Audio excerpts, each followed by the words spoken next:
ভেজাল ও নকল ওষুধ অসংখ্য মানুষের প্রাণনাশের কারণ হলেও তা নিয়ন্ত্রণে রাখা সম্ভব হচ্ছে না। শুধু ওষুধই ভুয়া নয়, আছে ভুয়া কোম্পানিও যাদের মাধ্যমে নকল ওষুধ ছড়িয়ে পড়ছে হাট বাজার সহ বিভিন্ন ওষুধের দোকানেও। সরকারের পক্ষ থেকে এর নিয়ন্ত্রণে তেমন উদ্যোগ নেই বললেই চলে।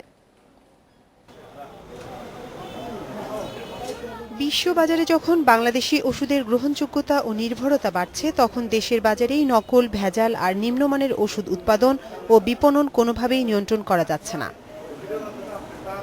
পাবনায় অধিক মুনাফার আশায় ব্যবসায়ীরা বিভিন্ন ধরনের নিম্নমানের ট্যাবলেট, সিরাপ, যৌন উত্তেজক ও মেয়াদোত্তীর্ণ ভেজাল ওষুধ বিক্রি করছে, যা মানবদেহের জন্য মারাত্মক ক্ষতিকর।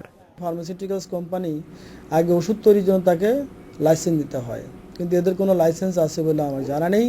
এটা কোনো ওষুধ, এটাও আমি বিশ্বাস করি না। এটা আদৌ খাওয়া উচিত না, এবং খেলে এতে কোনো উপকার তো হবে না, বরং ক্ষতি হবে। ড্রাগ লাইসেন্সবিহীন ওষুধ বিক্রয় করার অপরাধে ফরিদপুর, লক্ষ্মীপুর ও মুন্সিগঞ্জের বেশ কয়েকটি ওষুধের দোকানকে জরিমানা করেছে ভ্রাম্যমাণ আদালত। মোবাইল কোর্ট ভেজাল ওষুধের বিরোধী অভিযান করে, কিন্তু এই অভিযানের পরে আবার দোকানদাররা সেই ভেজাল ওষুধ বিক্রি করে, যেগুলো আসলে আনঅথরাইজড কোম্পানিগুলো থেকে তারা নিয়েছে এবং বিক্রি করছে। আমরা সেই কোম্পানিগুলোতে অভিযান চালাবো, এবং সবচেয়ে শেষ কথা হলো যেটা, আমরা কখনো বলি না যে আমাদের কাজ শেষ হয়েছে, কারণ এই অভিযান অব্যাহত থাকবে।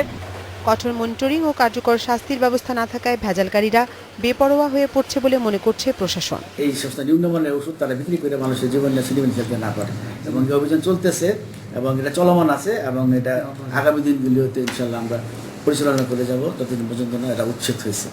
বাংলাদেশে ভেজাল ও নিম্নমানের ওষুধ উৎপাদন ও বিতরণের অভিযোগে গত কয়েক মাসে বেশ কয়েকটি ফার্মাসিউটিক্যাল কোম্পানির লাইসেন্স বাতিল করেছে সরকার। সেই সঙ্গে কয়েকটি করে ওষুধ উৎপাদনের অনুমতি বাতিল করে সতর্কও করা হয়েছে। Atif Anjuman, independent news desk.